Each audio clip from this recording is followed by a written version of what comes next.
Bonjour à tous, allez c'est parti, on va se replonger dans notre semaine et voir ensemble tout ce qu'on a appris. C'est un peu notre journal de bord de la classe, vous savez, pour ne rien oublier de toutes les choses formidables que vous avez apprises. Alors, ouvrons-le et voyons tout ce qui est entré dans vos têtes cette semaine. Bon, on commence notre aventure, et la première, elle nous emmène dans le monde des chiffres. Attention, partons à l'aventure des calculs. Cette semaine, on dirait bien que vous êtes devenus des experts des euros. Et c'est important parce que savoir calculer avec l'argent, ça sert tous les jours. Tenez, écoutez l'exemple d'Ali. C'est parfait. Pour faire 57 euros, il nous explique qu'il faut un billet de 50, un billet de 5 et une pièce de 2. C'est exactement ça. Bravo. Alors là, ce que nous dit Asia, c'est vraiment très, très juste. Elle a appris un calcul, oui, 10 moins 9 égale 1, mais surtout, elle a compris son erreur d'avant. Et vous savez, apprendre de ses erreurs, c'est comme ça qu'on devient très fort. Et des progrès, il y en a eu partout. Elena qui réussit 10-5, Inès avec 10-7, Alissa qui calcule 60 plus 7, Adam qui a découvert comment calculer en groupe et Jovan qui sait maintenant comment faire 74 euros. C'est formidable de voir tout ça. Allez, on quitte un instant les nombres. Une autre aventure nous attend. Cette fois, c'est celle des mots. On va explorer le monde un peu secret des phrases et des lettres. Adam nous a parlé de la dictée et de ces fameux pièges. C'est une très bonne image.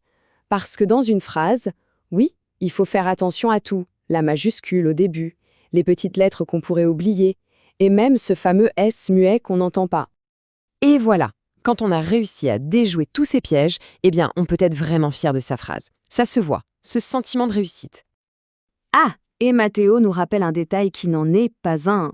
Il est tout content de son écriture en cursive, et il a raison, parce qu'il n'a pas oublié le point. Ce petit point à la fin, il change tout. C'est un signe de grande attention. Et en parlant d'écrire, il y a eu ce grand défi collectif, écrire les nombres en toutes lettres. 72, 73, 74. Elena, Idriss, Naïm, Jovan, Kyle, tout le monde s'y est mis. C'était un bel effort d'équipe. Mais les mots, ce n'est pas que pour écrire. C'est aussi pour écouter des histoires. Jovan, Manel et Aymen se souviennent bien de cette sorcière qui voulait faire des cauchemars. Bref, ça veut dire que l'histoire les a vraiment captivés. Bon, après toute cette concentration, on va bouger un peu. On change complètement de décor. C'est l'heure du sport et des découvertes. En avant pour le mouvement et les observations. On se retrouve sur le terrain de sport pour des jeux de raquettes. Là, il fallait bien ouvrir les yeux, se placer et hop, renvoyer la balle. Et pour décrire l'action, rien de mieux que les mots de Mathéo. Écoutez bien. J'ai reculé, j'ai sauté et je l'ai rattrapé à une main, on s'y croirait. C'est une description de champion. Et tout le monde a fait des progrès. Asia qui a fait un bel échange avec Inès. Ali qui a réussi 24 jongles, c'est impressionnant. Chiara et Manel qui ont réussi à se renvoyer la balle 2 fois. Et puis Kyle qui a compris quelque chose d'essentiel. Il faut bien viser. Bravo à tous.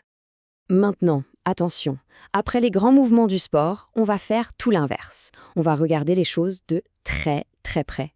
Que peut-il bien se passer? Et la réponse de Jovan est fascinante. Il a découvert avec le microscope qu'une toute petite araignée, elle peut ressembler à une mygale quand on la regarde en très gros.